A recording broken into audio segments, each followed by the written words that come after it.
Bom dia, amada igreja. Hoje a palavra do Senhor se encontra lá em Mateus, do capítulo 12, versículo 43, que diz assim: Quando um espírito imundo sai de um homem, passa por lugares áridos, procurando descanso. Como não o encontra, diz: Voltarei para a casa de onde saí. Chegando, encontra a casa desocupada, varrida e em ordem. Então vai e traz consigo outros 7 espíritos piores do que ele, e entrando, passam a viver ali. E o estado final daquele homem torna-se pior do que o primeiro. Assim acontecerá a esta geração perversa. Então, irmãos, olha que forte que diz essa palavra. Essa palavra fala sobre um espírito imundo, quando ele está, num homem, quando ele sai. E se aquela pessoa não se preparar, não mudar aquela casa, aquele espírito imundo volta e traz ainda mais com ele. Então a pessoa fica pior do que ela estava antes. E através dessa palavra, eu estava refletindo muito sobre as brechas na nossa vida no mundo espiritual. Porque as brechas também atraem espíritos imundos para a vida da pessoa. Porque as brechas é como se fosse uma legalidade no mundo espiritual para que esses espíritos imundos toquem a vida de pessoas, se elas têm essas brechas. Por isso que nós temos que tomar muito cuidado com as brechas na nossa vida, irmãos. Uma brecha pode ser algo muito pequeno, por exemplo, pode ser mentiras que contamos no dia a dia. Sabe aquela mentira que as pessoas falam assim? Ah, não tem nada a ver, é só uma mentirinha pequena. Sabe, irmãos, uma mentira pequena. E não tem isso, sabe, irmãos, de hoje eu vou falar uma mentira, mas depois eu peço perdão, sabe? Porque isso acaba sendo uma brecha na nossa vida. Até quando, por exemplo, se estamos no meio de um trânsito, que está ali, tudo parado, e daí às vezes alguma pessoa do mundo se exalta e xinga outra pessoa, e se ali está um servo do Senhor, que se diz servo do Senhor, e ele também se exalta e vai lá xingar, brigar, isso é uma brecha. É como se você estivesse dando uma legalidade no mundo espiritual na sua vida. Então é algo muito sério, irmãos. E eu estava pensando muito sobre isso e eu pensei numa ilustração sobre isso, irmãos, que reflete muito na nossa vida. Eu estava pensando assim, imagina uma casa toda construída, assim, tudo perfeito, mas não tem nem janelas e nem portas.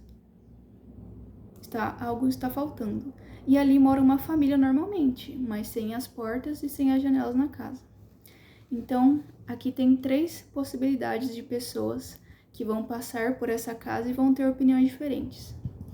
A primeira pessoa que vai passar lá em frente da casa, ela vai passar, vai ver a casa e vai achar estranho, vai até falar, nossa, que estranho essa casa assim, morando pessoas e não tem janela nem porta. Que estranho. Ou essa pessoa também pode falar, nossa, que legal, que diferente essa casa, eu gostei, nossa, não tem porta, não tem janela, que diferente, é muito diferente, que legal. Segunda possibilidade, uma pessoa vai passar, vai achar tudo muito perigoso na porta, vai ficar pensando, nossa, como é possível que uma pessoa more numa casa assim, sem portas e sem janela? É muito perigosa, porque nesse bairro aqui acontecem muitos crimes, é muito perigoso alguém morar desse jeito. Então essa pessoa tem uma atitude, ela vai lá até a casa e tenta conversar com a família, falando, olha, sua casa tá sem porta, sem janela, está muito perigoso, porque aqui o bairro é perigoso, eu acho melhor vocês colocarem a porta e as janelas aqui o quanto antes de escurecer, de ficar de noite, porque senão vai ficar perigoso ainda mais, Só que daí aquela família recebe com muita raiva aquela pessoa e fala assim, não, jamais, esse bairro aqui é muito calmo, não vai acontecer nada. O que você tem a ver com a nossa vida? Cuida da sua vida. Porque nós queremos morar numa casa assim, sem portas e sem janelas. E daí a pessoa, como, aquela família não aceitou a palavra dela, a pessoa vai embora. E a última pessoa que passa pela casa, que é a última possibilidade, é um ladrão. Aquele ladrão vai ficar observando aquela casa todo dia, vai ficar observando a rotina daquela família, o que eles fazem, e numa oportunidade mais oportuna, mais fácil de ele entrar, que vai ser de noite, que não vai ter quase ninguém na rua vendo, ele vai entrar naquela casa e vai assaltar, vai roubar e vai fazer coisas terríveis, para aquela família. Então, irmãos, vamos pensar nessas 3 possibilidades que eu dei de exemplo aqui para vocês, que eu escrevi. aquela pessoa que passa aquela casa é como se fôssemos nós quando nós damos brechas, porque é assim que fica a nossa vida, nosso espírito ali no mundo espiritual, brechas, né? Coisas erradas que estamos fazendo, que estamos dando legalidade para o mal atuar na nossa vida. É isso que estamos fazendo. Então, a primeira pessoa que passa é aquela pessoa que não vê, que vê e não fala nada, né? Que é muitas vezes aquela pessoa que está vendo que você está fazendo algo errado, algum pecado, uma brecha na sua vida, mas não te fala nada. Simplesmente fala, a vida é dela, eu vou deixar ela fazer o que ela quiser. Ou até tem aquelas pessoas que são do mundo, que não conhecem a Deus ainda, que veem você fazendo algo errado e concordam com você e falam, nossa, que legal, hein? Que você não está nem com janelas, nem portas na sua casa. Nossa, que legal, eu também quero fazer isso. Então, muitas vezes, quando você dá uma brecha, tem várias pessoas para falar, nossa, que legal. É isso mesmo, continua. Porque são pessoas que não conhecem a palavra de Deus e não sabem o quanto isso é perigoso na sua vida e na vida dela. Não tem esse conhecimento, esse discernimento espiritual. Então, essa é a primeira pessoa que você deve ter cuidado e não dar ouvidos, né? Não pode dar ouvidos a essa pessoa que concorda com você, que concorda com as brechas que você está dando, com a legalidade que você está dando para o mundo espiritual, né? E a segunda pessoa, aquela pessoa que a gente falou que parou, observou a casa, achou estranho e foi lá falar com a família, avisar que era muito perigoso aquele bairro, né? Essa pessoa, irmãos, é a pessoa que nós devemos escutar, porque é a pessoa que nos corrige. Muitas vezes, Deus pode usar pastores, líderes, enfim, para nos corrigir, para falar, irmão, isso aqui tá errado, durante uma pregação, um vídeo que você vai ver, ou até mesmo no seu dia a dia, alguém no seu trabalho, na sua casa, vai falar, isso daqui que você está fazendo está errado, porque Deus fala isso e isso na palavra, e Deus fala para não fazermos isso, que nem tudo nos convém, para tomar cuidado, para nos santificarmos a cada dia. Então aquela pessoa vai te exortar com amor, vai falar, não faça isso, é uma brecha, é perigoso você fazer isso, lá no futuro vai te prejudicar, né, irmãos? Então é a pessoa que chega e te exorta e te corrige, e quer tentar te colocar ali no caminho correto, né? Que é o que a segunda pessoa tentou fazer com aquela família, tentou falar, esse bairro é muito perigoso, só que a família não quis dar ouvidos. E quantas vezes isso acontece na nossa vida também? Muitas pessoas nos exortam, nos corrigem, até mesmo em pregações Deus fala muito conosco, só que nós ficamos com aquela rejeição no nosso coração. Não tem nada a ver. Não, isso é muito exagero. Nossa, isso daí é muita religiosidade, não tem nada a ver. Isso daqui não é uma brecha, eu posso fazer sim. Então nós ficamos nesse estado de negação sem perceber que estamos nos afundando. Estamos prejudicando a nossa vida espiritual. Em algum momento isso vai dar muito errado, irmãos, que podemos até cair.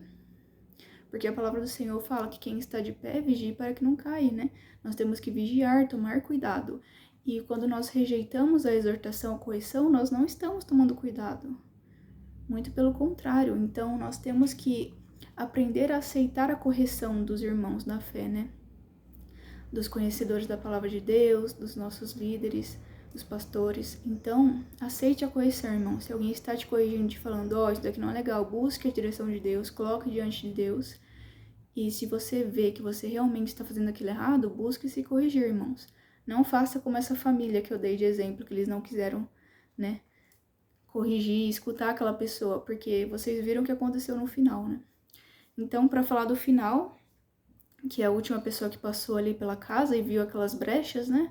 Aquela casa toda sem porta, sem janela, é o ladrão. E quem é o ladrão, né? O inimigo.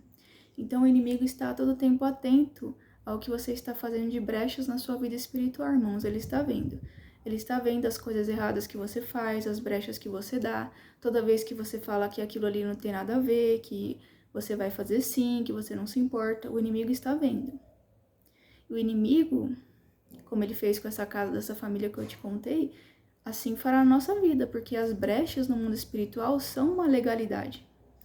É como se aquela pessoa que tem as brechas no mundo espiritual estivesse falando para o inimigo, eu estou deixando você entrar, a casa está preparada, a casa está limpa para você entrar. Sabe, irmãos, não podemos ser assim. Temos que repreender isso e não aceitar nenhuma brecha na nossa vida. Então, essa reflexão que eu trouxe aqui para vocês, que veio ao meu coração, né, essa ilustração da casa, e o que nós temos que fazer, então, sendo essa casa, essa família? é fechar a porta, colocar a janela na nossa casa, fechar as brechas, irmãos. Temos que fechar as brechas. Não podemos, irmão, porque são as pequenas raposinhas que destroem a vinha. Então, muitas vezes, nós pensamos que, eu não faço algo tão grandioso, eu nunca, por exemplo, nunca roubei um banco, por exemplo, que é algo maior assim. Mas não importa, irmãos, até uma coisa pequenininha, como eu falei pra vocês, de você se exaltar num trânsito e xingar o outro no meio do trânsito e arrumar uma briga, uma contenda, você já está desobedecendo a palavra do Senhor e você já está abrindo uma brecha na sua vida. Por isso, irmãos, temos que buscar nos consertar. Temos que fechar as janelas, colocar a janela, fechar a nossa casa, colocar as portas, fechar, nos proteger, estarmos atentos, estarmos vigilantes durante a noite. Todo o tempo da nossa vida temos que estar atentos, temos que buscar servir ao Senhor, fazer a vontade do Senhor, irmãos. Isso é muito importante, irmãos. Então, se você tem uma brecha na sua vida, feche essa brecha, reflita, irmãos. Qual brecha que eu tenho aberto na minha vida espiritual? O que eu tenho feito que desagrada a Deus? O que eu tenho feito que me afasta do Senhor? O que eu tenho feito que no mundo espiritual eu estou dando uma legalidade que eu não queria dar, mas muitas vezes, está acontecendo. Então, irmãos, todas essas entradas, essas brechas, facilitam a entrada do inimigo na sua vida. Então, não permita, irmãos, não permita. Seja sábio, escute as exortações, as correções, busque no Senhor, escute, se corrija e feche essas brechas. É muito importante que seja fechado. Mas você pode me falar assim, mas eu não sei qual brecha que está aberta, eu não sei, talvez eu não tenha brechas, ou talvez eu me sinta muito perdida, não sei exatamente o que pode ser uma brecha que eu esteja cometendo. Busque em oração, irmãos. Coloque diante de Deus, fala para Deus te mostrar, fala para Deus te dar discernimento espiritual, que com certeza, irmãos, Ele vai te ajudar, Ele vai te guiar, Ele vai abrir os seus olhos. Mas peça em oração, irmãos. Amém? Essa mensagem que Deus colocou no meu coração, eu espero que estejamos sempre atentos, irmãos, é muito importante, porque é isso que Deus quer de nós, que fechamos essas brechas e busquemos a cada dia a santidade, estarmos mais próximos do nosso Pai, buscando a Ele cada vez mais, irmãos. Amém? Então eu agradeço, irmãos, por todos estarem aqui escutando, que Deus os abençoe.